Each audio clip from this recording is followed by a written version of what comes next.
Wonderful world of Disney. Race for survival.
Mzee Simba, ndio, huko mkubwa sana.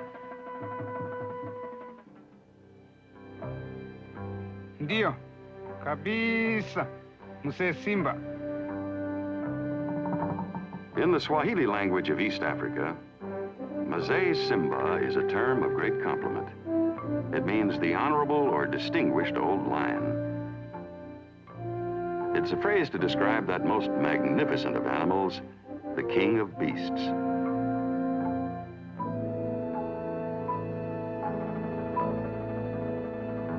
This vast continent has always been his domain.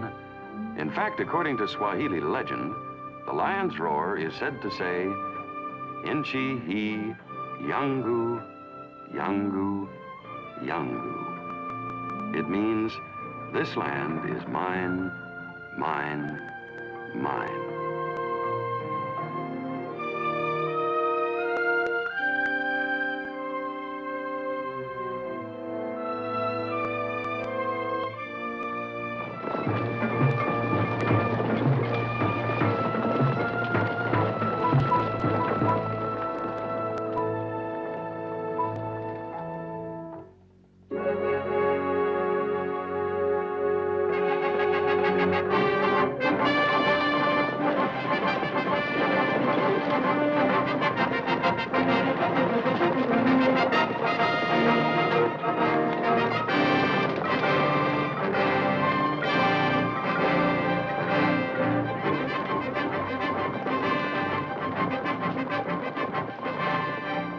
Masai Simba was honorable and distinguished, and the king of beasts, true.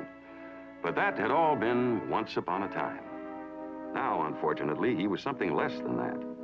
Now he was a loner, an outcast, a lion driven out by his own kind and living long past his prime. It was Masai Simba's habit to range far and wide across his singular kingdom. And so he became accustomed to the occasional plane that crisscrossed these empty skies.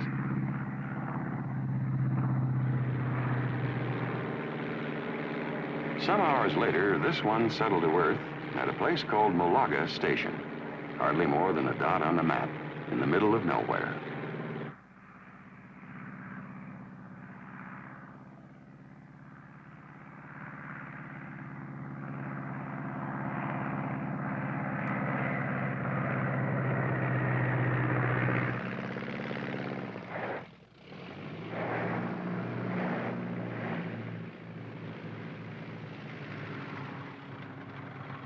This was home base for Phil Garrison, biologist and game warden, in charge of a territory that ran for hundreds of miles across the African bush.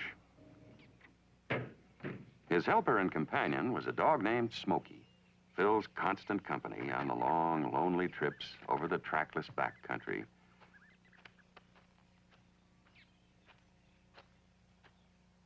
Whenever these two were out on patrol, the station and the nearby radio hut were tended by the third member of this team. Phil always made it a point to stay in two-way contact with his partner, Kasuku.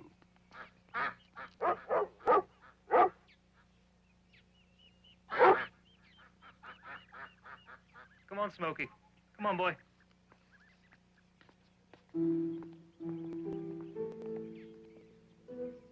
The ways of the African bush are sometimes strange and unpredictable, and none could know at this point that a dog named Smokey and a lion called Masai Simba would one day come to know each other and would share the oddest of bizarre adventures. Come on, Smokey. Come on, boy. The day-to-day routine at Malaga was organized and practically unchangeable. Phil's little plane, a veritable workhorse, was in the air almost more than on the ground.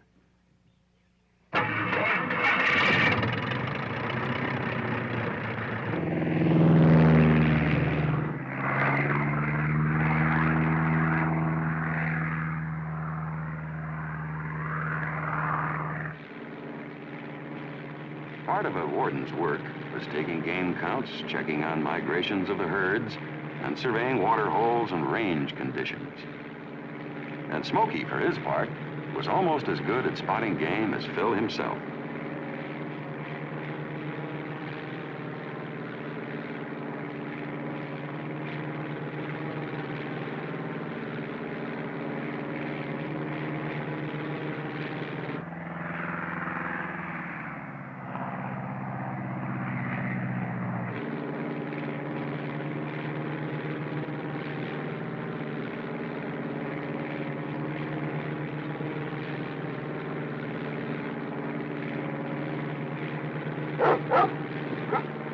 Good boy, Smokey.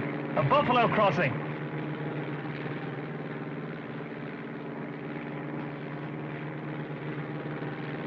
$10,000 wildebeest and 500 buffalo. Not a bad day's work.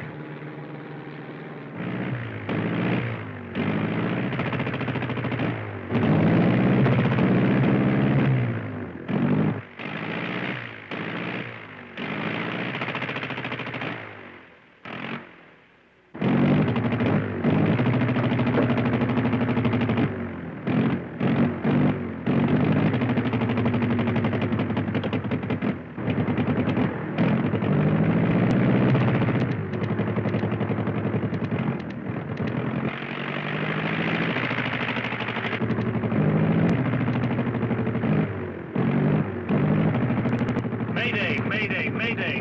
5 Yankee Alpha Tango Zulu. Mayday, mayday, mayday. Mayday, mayday, mayday. 5 Yankee Alpha Tango.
Hey, it's okay, boy. Hey, thanks for the bath.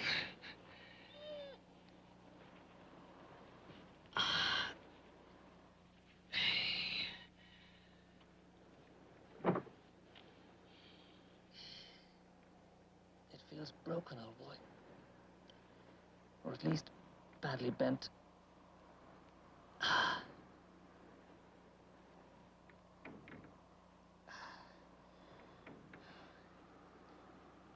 if you just pass me an aspirin.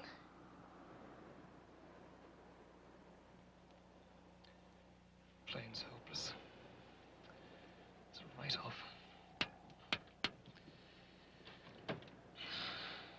Radio's had it too.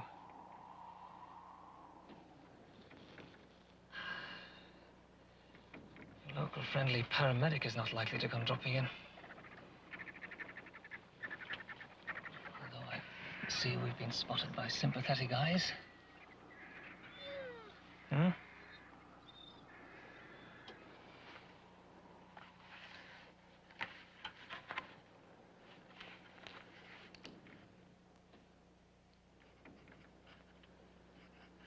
Trapped in plane crash 60 miles northwest of Mbili Hills.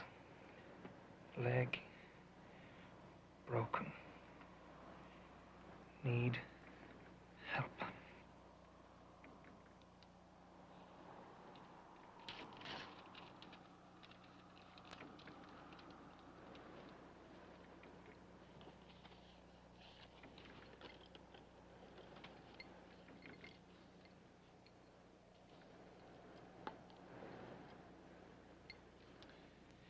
One aspirin. One note bottle. Double duty.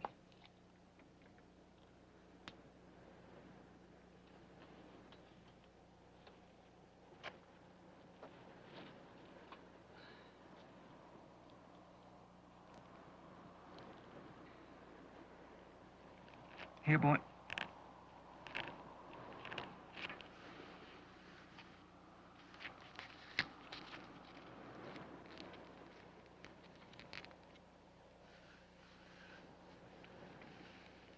Okay, Smokey. Go home. Go on, go home. Be a hero, will you? I know you don't want to, but you've got to go. Really, old boy, everything's up to you. Go home, Smokey. Home. I'm depending on you, boy. Go on. Home, Smokey. Go home!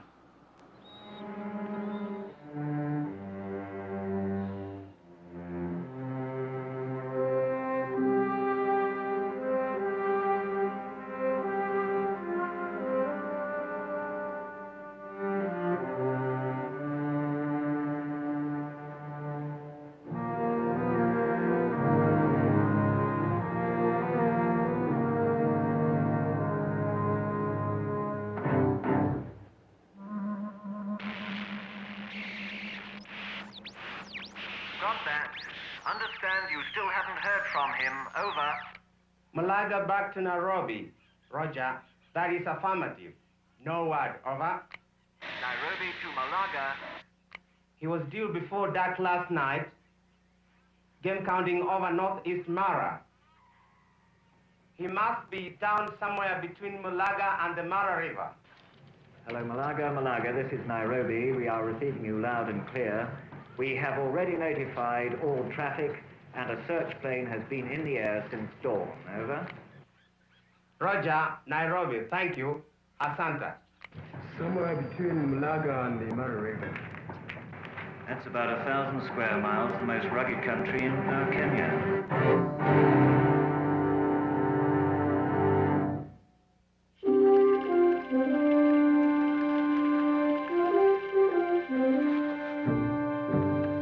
Like any member of the cat family, Masai Simba was curious. He had never seen a greyhound before, Strange-looking animal, so trim and thin. Here was something new to engage the attention of a lion who had seen almost everything. And so, curiosity put him on the trail.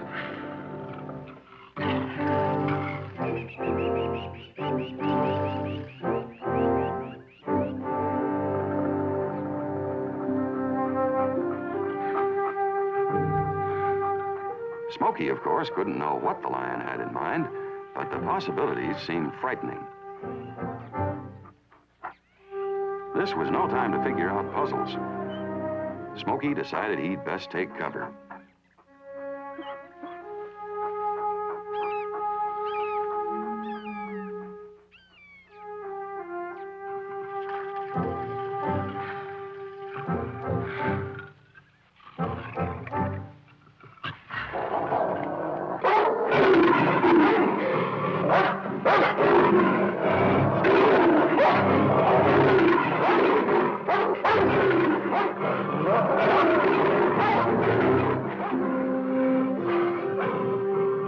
Facing down a lion, sometimes bluff and bluster is your best maneuver. And if your luck holds, you may get a standoff.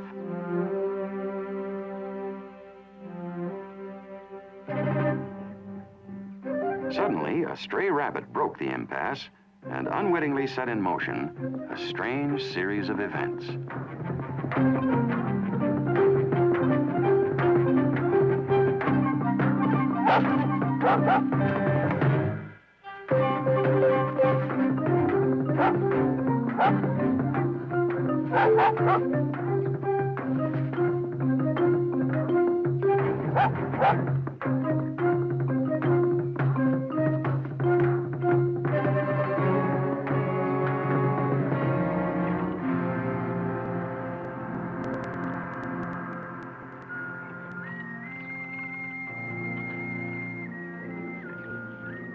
In the past, when he'd been with his pride, Masai Simba was used to moving in and having first serving.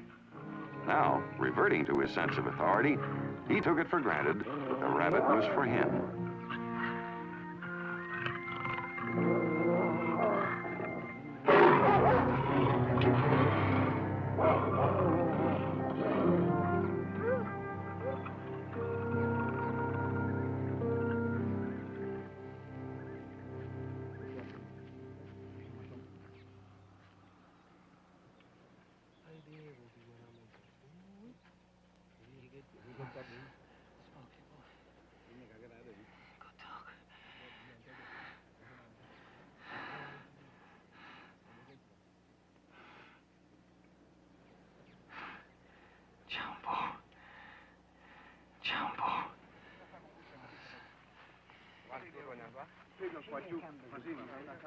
I knew old Smokey would make it. I knew he would. Where is he? Wapiumbwa.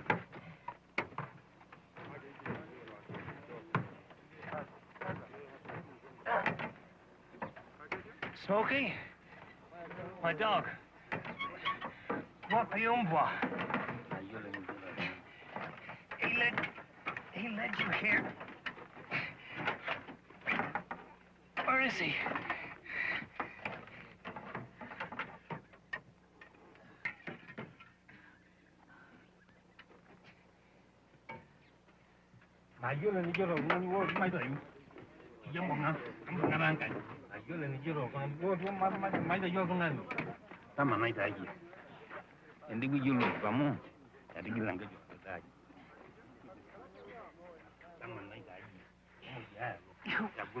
You must have seen my dog. Dog. Umbwa.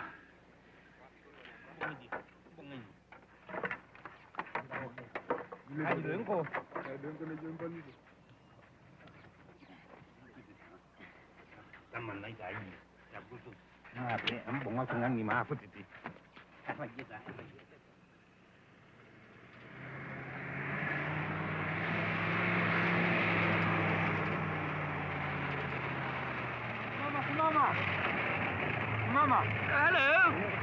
Hello, chaps. Jambo.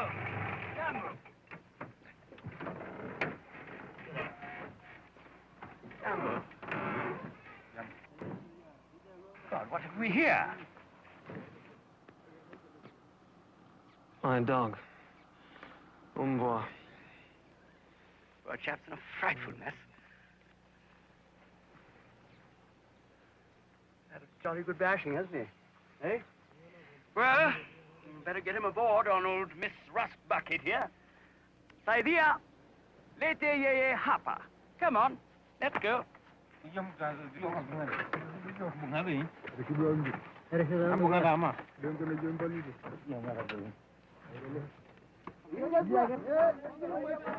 And so it was that Phil was bundled into a makeshift ambulance and hurried off to the nearest hospital in distant Nairobi.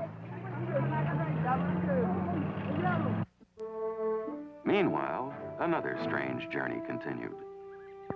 Smokey traveled vaguely in the direction of home, and Masai Simba traveled wherever Smokey went. He had no place else to go, and besides, another rabbit might turn up.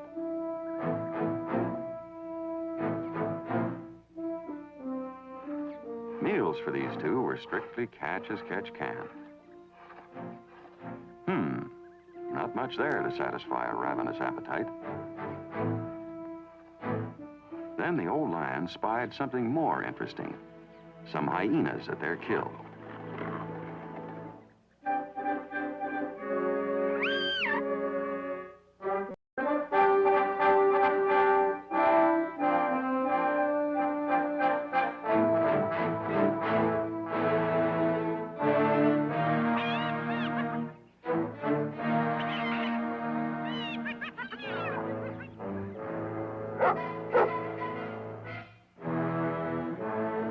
Times when he was the king of beasts after all, such as now when he could preempt a haunch of zebra.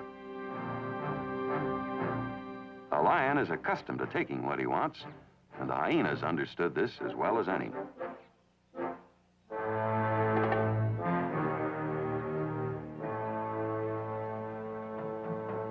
If Smokey was supposed to understand these facts of African life, he didn't get the point right away. He seemed to assume that part of this bounty was for him.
And so it was that the long journey continued, but not without detours. The lion might be old, might be getting a bit tired, but Smokey had energy to burn. And to work it off, he took to chasing everything in sight.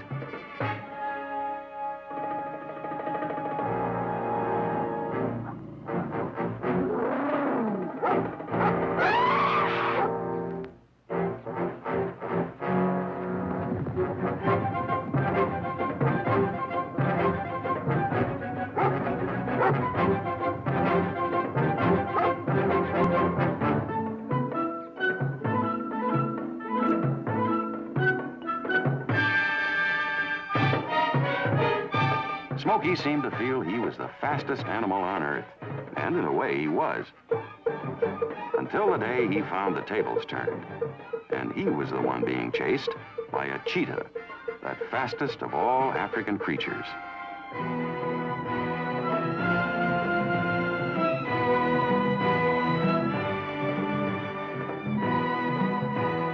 Spurred on by sheer panic, Smokey held his own for a while. But it was a great stroke of luck when his friend moved in.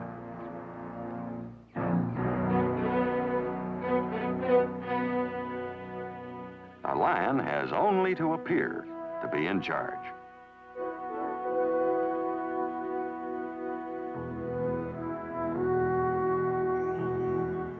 This strange and fragile relationship was unheard of, and yet it happened, and it endured.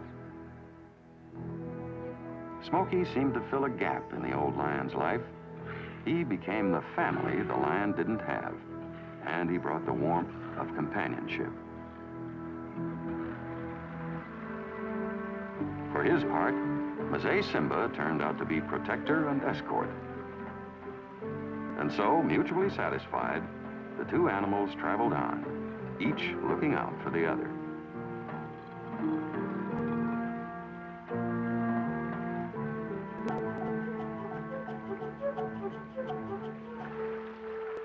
By now, Smokey had taken the lead.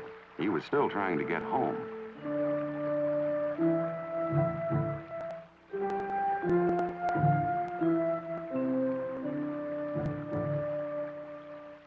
The direct line was across the river.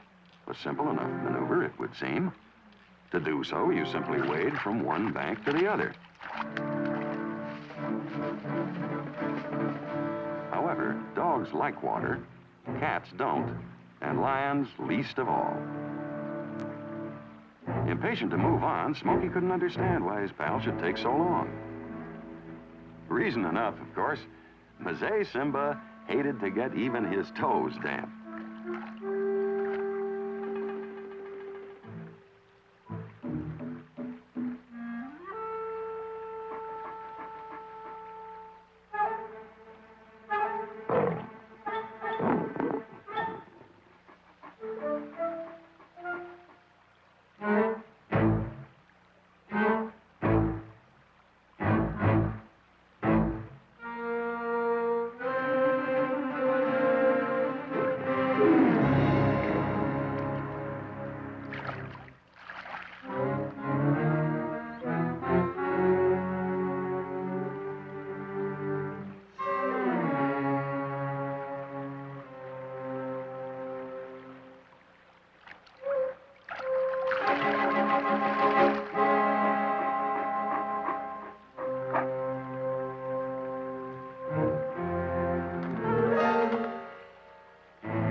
Asante, Luffy. Ready? Habari. Jambo vizuri. Vizuri. Habari yako. Salama. Any word of Smokey? Nothing. I've passed the word far and wide. No clue. Well, we'll set out right away and look for him. You sure? Of course. I was bounced and shaken all the way to Nairobi. My teeth are still rattling from the return trip. Little rough riding hasn't killed me yet, eh?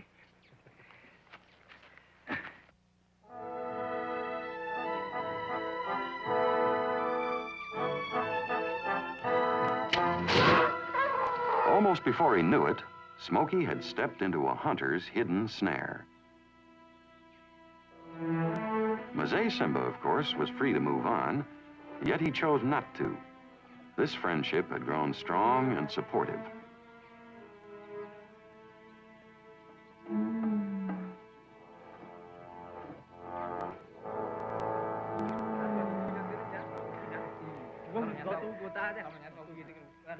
Only when voices signaled humans approaching did the lion count it wise to vanish.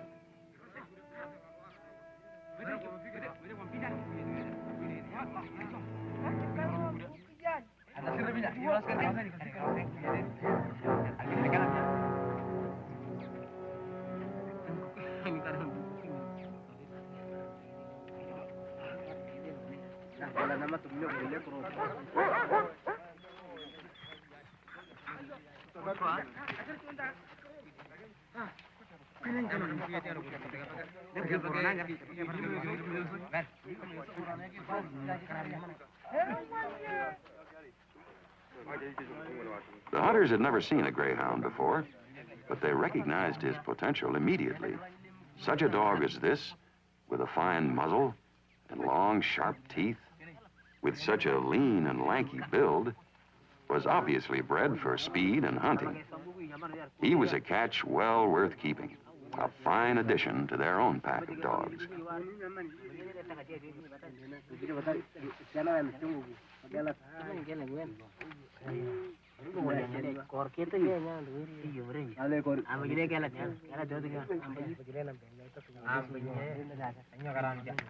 The plastic pill bottle fascinated the hunters.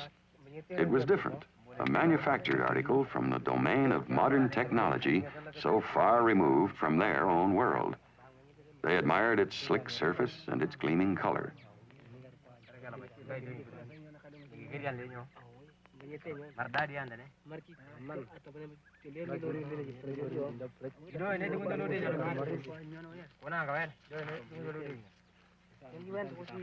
The note, though, was another matter. It meant little to them. The hunters couldn't read it, for the language of their tribe was Pokot. And yet they seemed to sense that this slip of paper was important, that it might well have meaning for others. So they chose to keep the bottle, but not the note. In their eyes, it was a fair trade. One ivory snuff box, hand-carved, for one shiny aspirin bottle.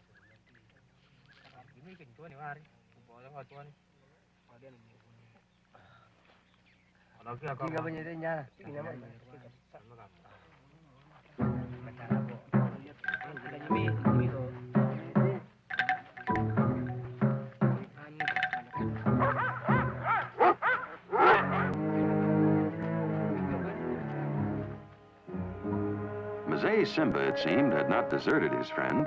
He simply preferred to stay aloof, and so he watched developments from afar.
In his enthusiasm, Smokey had gone a little too far. All he had really accomplished was to let the prey get away. He had spoiled the entire hunt.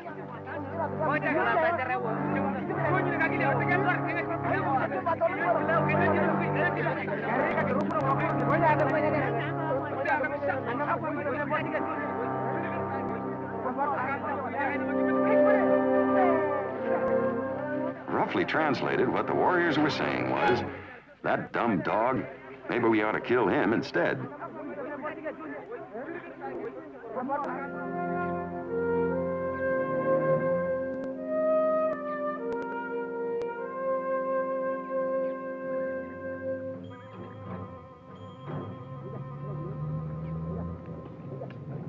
Miles away, meanwhile, Phil and Kasuku continued their search.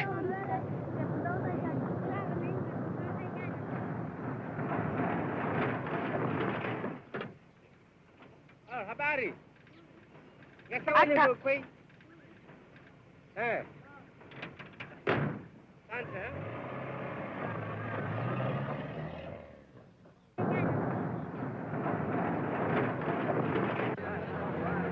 Hey!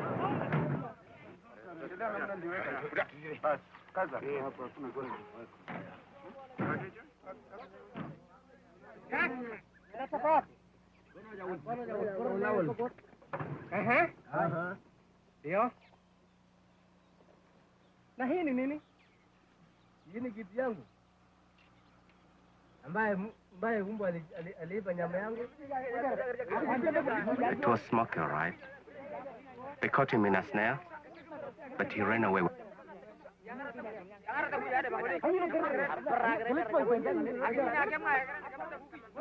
Hold it.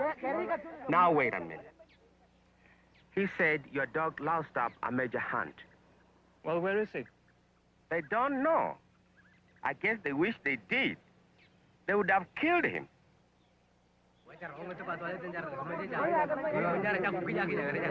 In the meanwhile, this gentleman is demanding compensation. He will settle for 100 bob.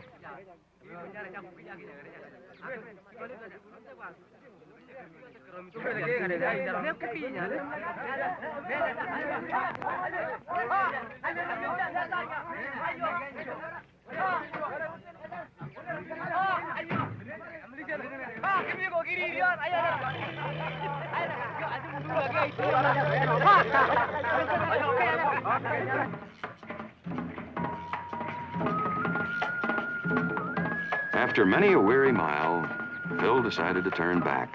There were pressing chores waiting at Malaga. And besides, as he put it to Kasuku, the country was too big and the distances too great to expect to find one lone dog, even if he could be alive, which he very much doubted.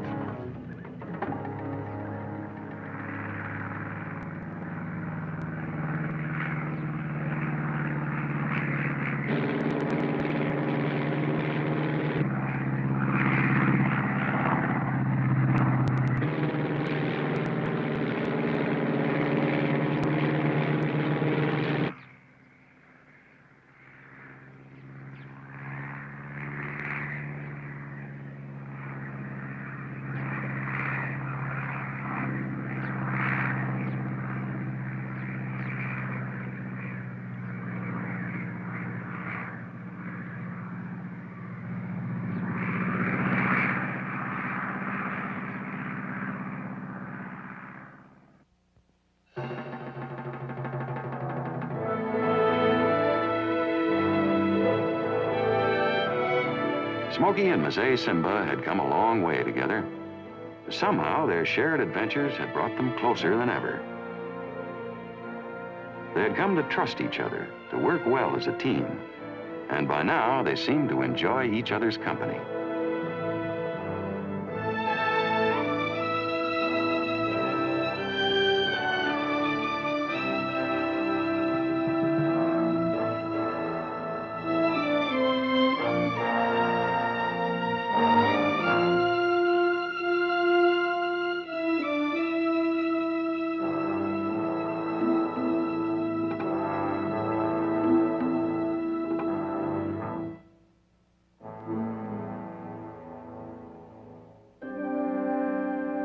At long last, Smokey spied a range of hills that he knew.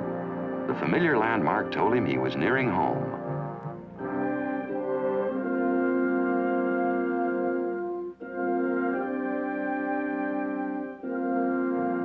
The pace picked up, and without question, Masai Simba came along too. Where his friend Smokey went, he would go also.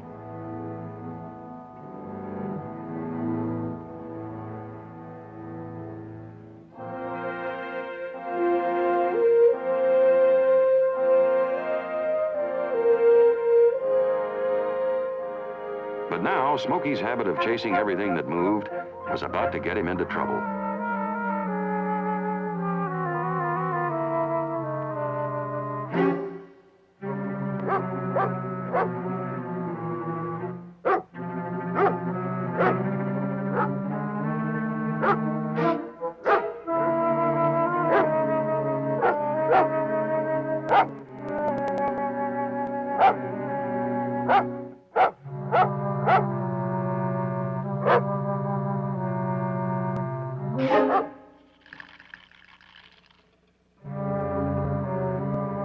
Once again, Masai Simba moved in to help.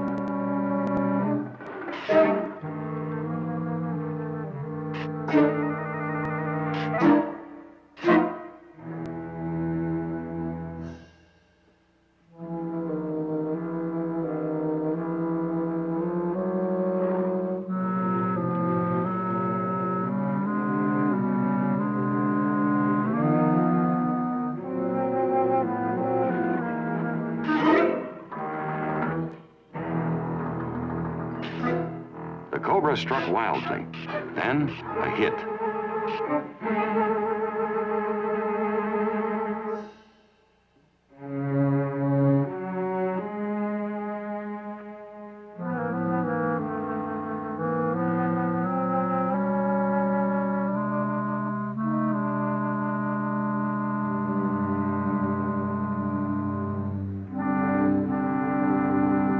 The deadly venom spread swiftly.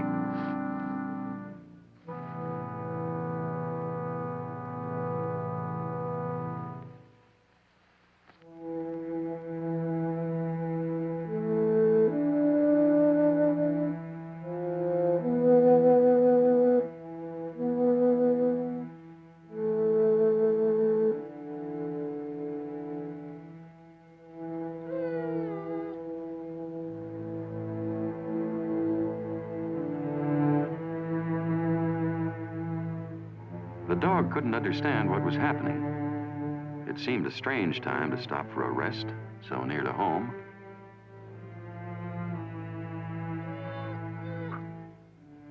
Smokey couldn't know that this was a sleep from which his companion would never awake.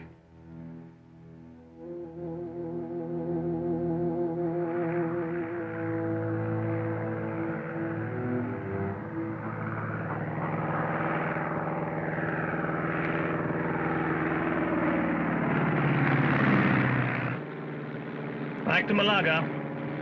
Kasuku, I've found what's attracting all those vultures. Whatever it is under a tree. Can't quite make it out. Here I go for another pass. Looks like a dead lion.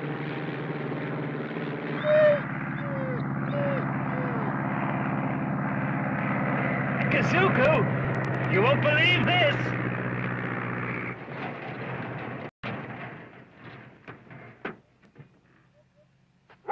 Here, Smokey boy. Here, boy. Yes. He's a good fella, huh? He's a good boy. Hey, you glad to see me? Oh, boy. He's a good fella. I'm glad to see you. He's a good fella. He's a good boy. Hey, good fella. He's a boy, huh? What's this, eh?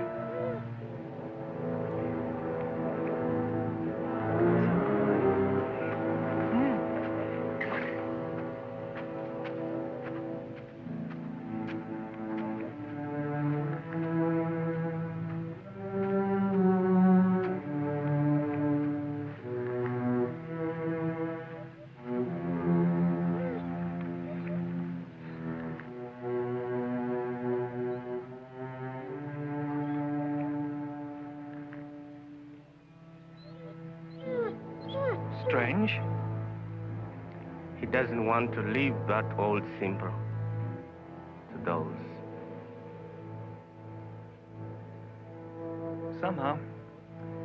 And I suppose we'll never know why. That old lion must have meant a lot to Smokey.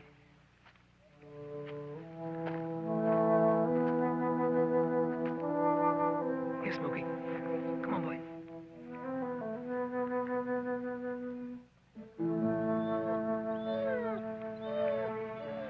What is it, boy, huh?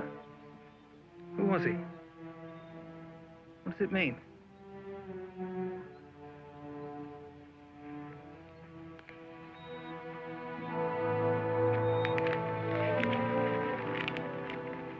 a note I wrote. I have the feeling there's a story behind this. One that only Smokey knows. So you don't want to lead him to the vultures, eh? Well, we can do something about that. Can't we, Kasuku?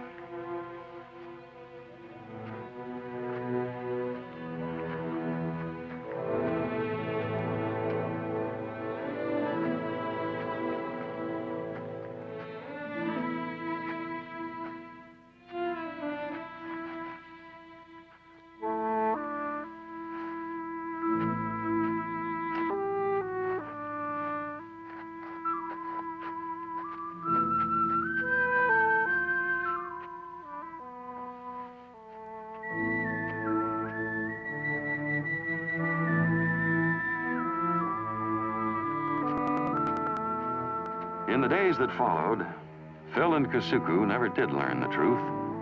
Oh, there were stories told around campfires and rumors about a lion and a dog seen together. A Masai reported he had found the tracks of a lion and dog and had followed them for miles. But all of that was put to legend and imagination. Smokey was the only one who knew for sure, and he would never forget Masai Simba. Ever after, when he heard lions roaring in the bush, he'd be reminded of his old friend. Inchi, he, Yangu, Yangu, Yangu. This land is mine, mine, mine.